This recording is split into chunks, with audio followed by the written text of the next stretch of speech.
एक समय की बात है। सूरजपुर नाम के एक हरे भरे नदी किनारे बसे छोटे से गांव में चंदन नाम का एक मेहनती कारीगर रहता था। चंदन की उम्र अभी 30 के आसपास होगी। गोरा चिट्टा चेहरा और हाथों में हमेशा मसालों की गहरी मीठी खुशबू लगी रहती। बचपन से ही चंदन को खाना बनाने का शौक था। उसके पिता एक छोटे से ढाबे पर काम करते थे और चंदन शाम को स्कूल से लौटकर उनके साथ मसाले पीसता। बाबूजी, एक दिन में अपना ठेला लगाऊंगा और लोग बहुत दूर दूर से आएंगे। पिता मुस्कुराते। हाँ बेटा, बिल्कुल लगाना। मेहनत करो और स्वाद में जादू डालो। आज चंदन वही सपना जी रहा था, अपनी लजीज चिकन करी का ठेला जो गांव के बाजार में लगा रहता। उसकी करी की खुशबू इतनी जादुई होती कि दूर दूर से लोग आकर्षित हो जाते। हल्के भूरे रंग की ग्रेवी, चिकन के मुलायम टुकड़े, हल्का सा तीखापन और धनिया की ताजगी, ये सब मिलकर एक स्वाद बनाते जो गांव वालों के दिलों में बस गया था। हर शाम जब सूरज ढलता और बाजार में लालटेनें जलने लगती तो उसके ठेले पर ग्राहकों की लंबी कतार लग जाती। एक ग्राहक जो गांव का ही किसान था हमेशा आता और कहता, चंदन भाया, तुम्हारी चिकन खाकर ऐसा लगता है कि माँ ने बनाया हो। क्या राज है भाया, हमें भी बताओ। चंदन हमेशा मुस्कुराकर जवाब देता, भैया जी, ये सब तो बस मेरी मेहनत है। थोड़ा सा दही, अदरक का पेस्ट, धनिया, इलायची और मेरा थोड़ा सा प्यार। आप ये आज खा लो, कल मैं दूसरी रेसिपी ट्राई करूँगा। चंदन का परिवार छोटा सा लेकिन प्यार भरा था। पत्नी कमला, जो एक समझदार औरत थी, लंबे काले बाल, साड़ी में सजी, हमेशा घर को साफ सुथरा रखती और कभी कभी खेले पर मदद करती। कमला चंदन की सबसे बड़ी ताकत थी। वह कहती, चंदन, तुम बाहर की दुनिया संभालो, मैं घर की। लेकिन याद रखो, खाना सिर्फ पेट भरने के लिए नहीं, रिश्ते जोड़ने के लिए होता है। और दो नन्हे मुन्ने बच्चे, रमेश 7 साल का शरारती लड़का जो हमेशा ठेले के पास घूमता और ग्राहकों को चिढ़ाता, और सीता 5 साल की गुड़ियासी बेटी जो चंदन की गोद में बैठकर कहानियां सुनती।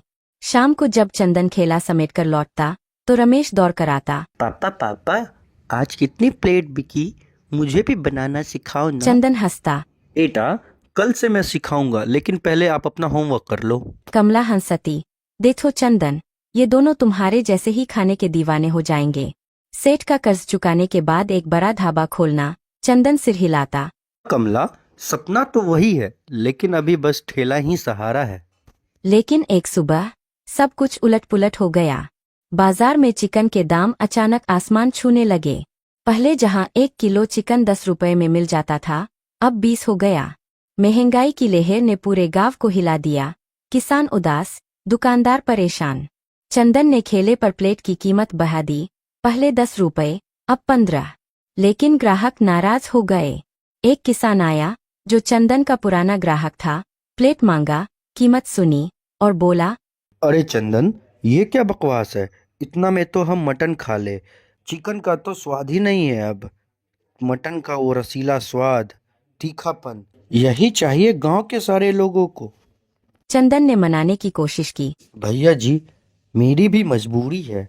आप एक बार खा लो, वही पुराना जैसा रस का स्वाद, तीखापन।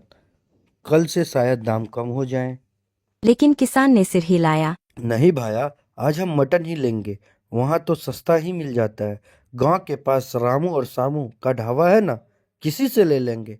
बिहार की मशहूर सरसों की तेल वाली मटन, वाह क्या लजीज स्वाद। आज तो हम लोग वही से लेंगे। मैं तो बोलूंगा भाई, तुम भी बनाओ। चंदन ने हंसकर टाल दिया। मैं तो चिकन का उस्ताद हूँ, मटन ये नई रेसिपी है। फिर भी मैं घर जाकर सोचूंगा। शुक्रिया भाया। ग्राहक एक एक करके लौट गए। दोपहर तक ठेला पर सिर्फ 2-4 प्लेटें बिकीं।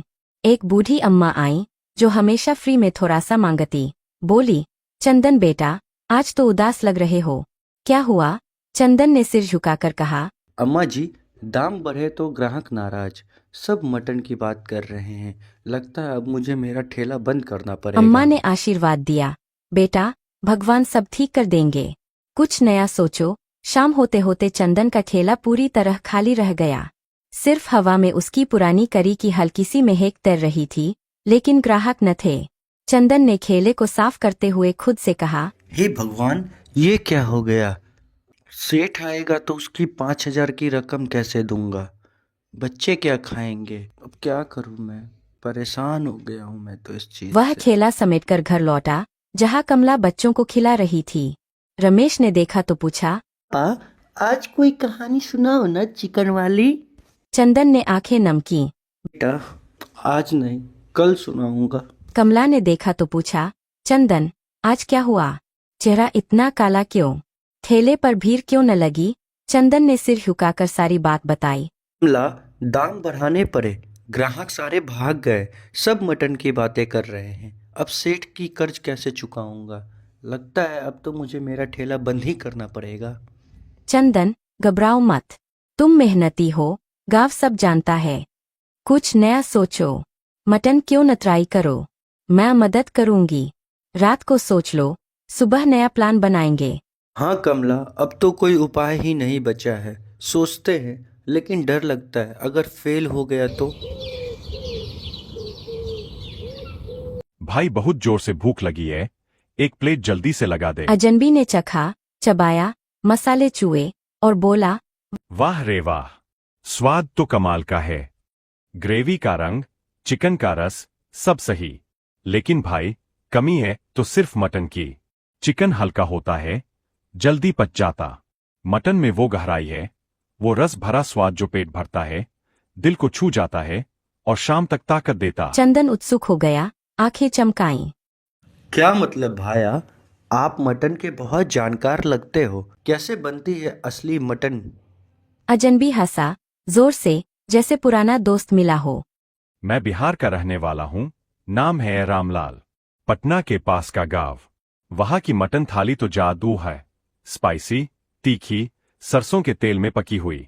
खड़े मसाले तड़काओ, प्याज ज्यादा भूनो सुनहरा, अदरक लहसुन का पेस्ट डालो, हल्दी मिर्च का रंग, दही का गाढ़ापन और धीमी आंच पर 2 घंटे पकाओ। ग्रेवी इतनी रसीली कि रोटी डूब जाए, चावल सोख ले। हरी मिर्च का तीखापन जो जीभ पर चढ़ जाए। अगर चाहो तो मैं पूरी विधि बता दूं। ट्राई करो, ग्राहक लौट आएंगे। चंदन ने उत्साह से कहा। रामलाल भाया, सिखा दो ना। ये तो मेरी जान की बात हो गई। सारे लोग मटन मांग रहे हैं। प्लीज हमें सिखा दो विस्तार से, मैं नोट कर लूंगा। ठीक है भाई, सुनो ध्यान से। पहले सरसों का तेल लो 2 कप, गर्म करो।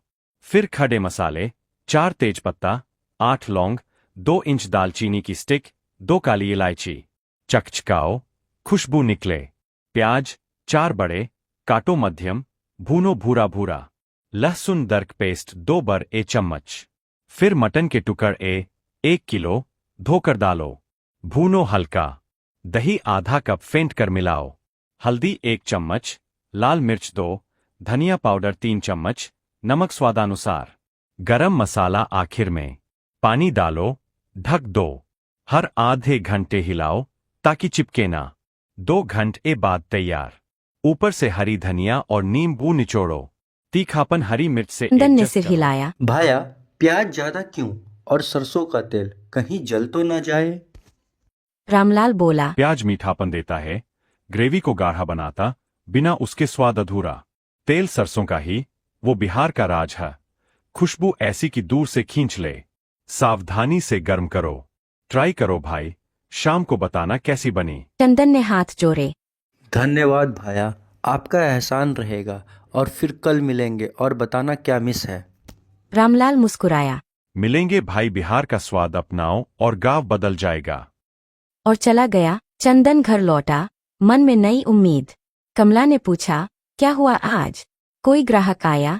चंदन ने उत्साह से सारी बात बताई। कमला, आज एक बिहारी भाया रामलाल मिले। उन्होंने मटन की सारी विधि बताई। लगता है हम लोग का नैया इसी से पार होगा। मैं सुबह बाजार जाकर मटन की सारी सामग्रियां ले आऊंगा। कमला ने हंसते हुए कहा। चंदन, तुम्हें तो चिकन ही पसंद था। मटन? डर नहीं लगता? अगर स्वाद न आया तो? चंदन ने जोर देकर कहा। डर क्यों कमला? बदलाव ही संसार का नियम है। और रामलाल भाया ने बताया है, तुम अच्छी मटन बनाओगे तो सारे ग्राहक लौट आएंगे। अगर तुम साथ हो तो डरने की क्या ही बात कमला। कमला ने सिर हिलाया। हाँ चंदन, मिलकर बनाएंगे। लेकिन साफ सुथरा रखना। बच्चे भी खुश होंगे, नई कहानी बनेगी। रात को सो जाओ, कल जल्दी उठना। रात भर चंदन ने सोचा, अगर फेल हो गया तो, लेकिन कोशिश तो करनी है। रामलाल भैया का विश्वास है। अगले दिन चंदन ने खेले पर नया बोर्ड लगाया, चंदन का बिहारी स्पाइसी मटन, असली देसी थाली, सरसों तेल का जादू। जैसे ही मटन भूना, खुशबू फैली, एक ग्राहक आया। चंदन बेटा, ये क्या नया? चिकन कहाँ? चंदन बोला, काका, चिकन महंगा हो गया, आप ये मटन चख लो, बिहार की स्पेशल मटन, पहला प्लेट एकदम फ्री मिलेगा चाचा। ग्राहक ने खाया। अरे वाह, क्या स्वाद है, परफेक्ट। प्याज का वो तीखापन, बहुत अच्छा। 10 प्लेट और पैक कर दो। चंदन मुस्कुराया। धन्यवाद काका, ये सारी रामलाल भैया की देन है। कैसा लगा तीखापन? परफेक्ट, कल फिर आऊंगा। पुराने ग्राहक लौट आए। किसान बोला, चंदन, पहले के लिए माफ कर देना, लेकिन ये मटन तो कमाल की है। रोटी डुबाकर खाई तो मजा आ गया। चंदन, कोई बात नहीं भाया, स्वाद बदल गया पर दोस्ती वही। खाओ और बताओ क्या ऐड करो और इसमें। शाम तक प्लेटें खत्म। चंदन ने कमला से कहा, देखा कमला, भगवान ने हमारी सुन ली। अब मैं सेठ की सारी कर्ज चुका दूंगा और हम लोग खुशी से रहेंगे।